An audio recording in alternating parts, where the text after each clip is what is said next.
एक बहुत ही सफल उद्यमी ने एक महत्वपूर्ण सामाजिक मुद्दे का पीछा करने के लिए अपने पेशे को छोड़ दिया। साल था 1997 और वह आदमी अप्रसिद्ध जैक सिम। उन्होंने दुनिया के 1/3 लोगों के स्वच्छता के अधिकार के लिए लड़ाई लड़ी। ये लोग सुरक्षित रूप से प्रबंधित स्वच्छता के बिना रहते हैं। उनमें से कई खुले में शौच का अभ्यास करते हैं। इससे स्वास्थ्य, पर्यावरण और जल संरक्षण को भारी खतरा है। जैक सिम के प्रयासों के कारण संयुक्त राष्ट्र और उसके सदस्य देशों ने जल और स्वच्छता के लिए एक वैश्विक सतत विकास लक्ष्य बनाया है। आज विश्व शौचालय दिवस पर आइए जैक सिम को सुनते हैं।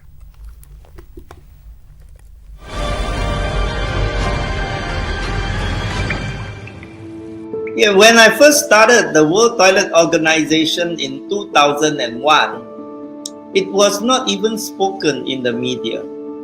In fact, it was so embarrassing that they hide it under a water agenda.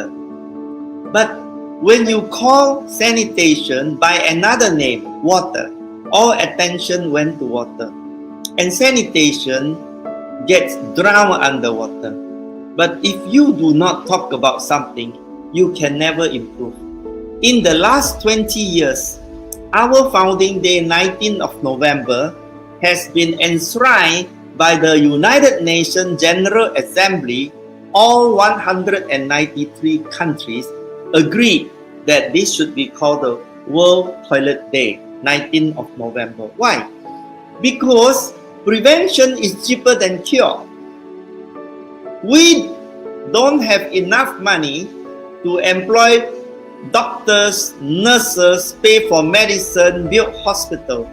All you have to do is to make sure the water is clean, people wash their hands, and immediately you can save half of all the medical health care. But with the COVID-19, hygiene awareness and hand washing has reached its highest point of awareness in the history of mankind.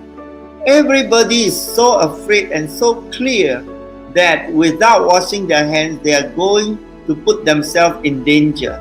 So I think on the one hand, COVID is a very bad thing, but at least it created the awareness that hygiene is our first line of defense against all diseases.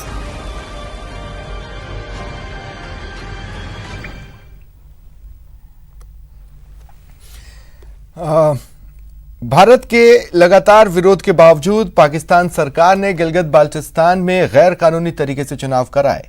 चुनाव के बाद वहां बवाल much गया है और विपक्षी पार्टियों ने इमरान खान की पीटीआई पर बड़े पैमाने पर चुनाव में धांधली का आरोप लगाया है।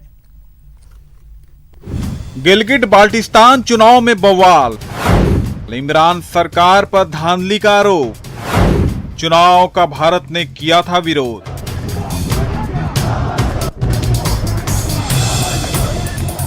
तस्वीरों में देखिए किस कदर हंगामा बरपा हुआ है। लोग सड़क पर विरोध प्रदर्शन कर रहे हैं। यह हल्ला बोल इमरान सरकार के खिलाफ है। विरोध करने वाले लोग और कोई नहीं बल्कि विपक्षी पार्टियां हैं, जिनमें पाकिस्तान पीपुल्स पार्टी के अध्यक्ष बिलावल भुट्टो जरदारी और पाकिस्तान मुस्लिम लीग की मरियम नवाज शरीफ हैं, जो मतदान के दौरान धांधली और तानाशाही की तोहमत इमरान खान पर लगाया है। 2 वोट से हमें हरा रहे हैं, इनको शर्म नहीं आती। फिर भी पोस्टल बैलेट पेपर क्यों नहीं काउंट कर रहे हैं? ये इसलिए कि वहाँ उनकी पोस्टल बैलेट पेपर जितने कैंडिडेट हैं उन सब का हिसाब करो तो आज हमारी लीड है, उसमें भी हमारे पास रिकॉर्ड मौजूद है। जितना हमने पोस्टल बैलेट पेपर हमने जमा कराए हैं, इनके पास हमारे पास रिकॉर्ड मौजूद है। इनको खौफ ये है कि कहीं पोस्टल बैलेट पेपर हिसाब करे फिर भी ये ना जीत जाए, इसलिए वो यहाँ से भाग गए हैं।